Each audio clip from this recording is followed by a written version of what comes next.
Hi friends, আমি পায়েল। আমার রান্নাঘরে সকলকে স্বাগত। আজ আমি কোনো রান্নার ভিডিও নিয়ে আসিনি। আজ এসেছি কতগুলো কিচেন টিপস শেয়ার করতে, যা আমাদের নিত্য প্রয়োজনীয় জীবনে খুবই দরকারি। আমার চ্যানেল যদি না এখনও সাবস্ক্রাইব করে থাকেন, তাহলে আমার চ্যানেলটিকে সাবস্ক্রাইব করে নেওয়ার অনুরোধ রইল আপনাদের কাছে। পাশে থাকা বেল আইকনটিকে অবশ্যই প্রেস করে দেবেন, তাহলে আমি যখনই কোনো ভিডিও আপলোড করব আপনাদের কাছে দ্রুত নোটিফিকেশান পৌঁছে যাবে।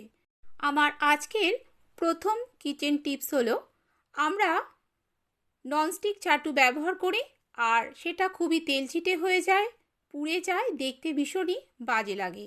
দেখুন, তেল ছিটে হয়ে গেছে রান্না করতে করতে।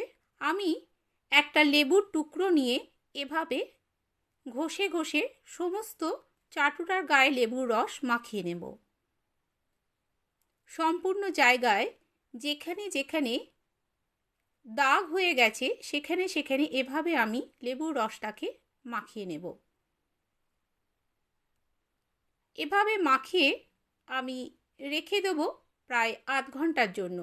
এরপর কোনো রকম সাবান ছাড়া একটি বিশেষ জিনিসের সাহায্যে আপনাদের পরিষ্কার করে দেখাবো কিভাবে ননস্টিকের এই চাটু খুব সুন্দরভাবে নতুনের মতো পরিষ্কার হয়ে যায়। নিয়েছি বেসন। সবার ঘরেই কিচেনেই বেসন থাকে, সেই বেসন দিয়েই আমি আজকে এটাকে পরিষ্কার করে দেখাবো। দিয়ে দিলাম খানিকটা জল। জলটা দিয়ে ভালো করে বেসনটাকে সারা চাটুতে মাখিয়ে নিলাম। এবারে আমরা বাসন মাজার জন্য যে স্কচব্রাইট ইউজ করি সেটা দিয়ে এভাবে একটু চেপে চেপে মাজলেই পুরো চাটুটা একদম নতুনের মতো পরিষ্কার হয়ে যাবে। আমার আজকের কিচেন টিপসগুলো যদি আপনাদের ভালো লাগে তাহলে প্লিজ একটা লাইক করবেন এবং শেয়ার করতে কিন্তু একদমই ভুলবেন না।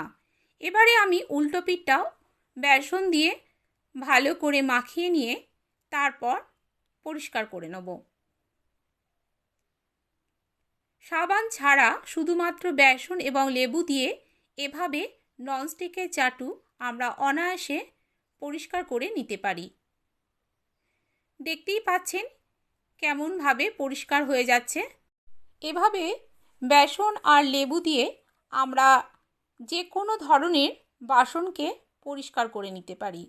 যে কোনো রকমের তেলচিটে কিন্তু বেসনের সাহায্যে এবং লেবুর সাহায্যে উঠে যায়। দেখুন কত সুন্দরভাবে পরিষ্কার হয়ে গেল। আজকের দ্বিতীয় টিপস, চাল দীর্ঘদিন রেখে দিলেও চালে একটিও পোকা ধরবে না, চাল থাকবে একদম সুন্দর। এই চাল দীর্ঘদিন সংরক্ষণ করে রাখার জন্য আমাদের চাই রসুন। রসুন আমরা রান্নাঘরেই পেয়ে যাব।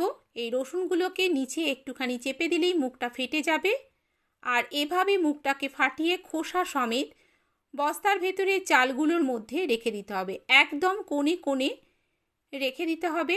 তারপর এভাবে মুখটাকে বন্ধ করে দিতে হবে। রসুনের পরিমাণ এক বস্তা চালের জন্য 2টো গোটা রসুন কিন্তু আমাদের লাগবে।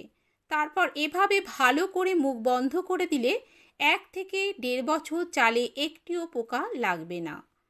আজকের তৃতীয় টিপস, এ ধরনের তারের জালি আমরা বাসন মাজার জন্য অনেক সময় ব্যবহার করে থাকি। তবে 1-2 দিন ব্যবহার করার পরেই তারের জালি থেকে তারগুলো খুলে পড়ে যায়।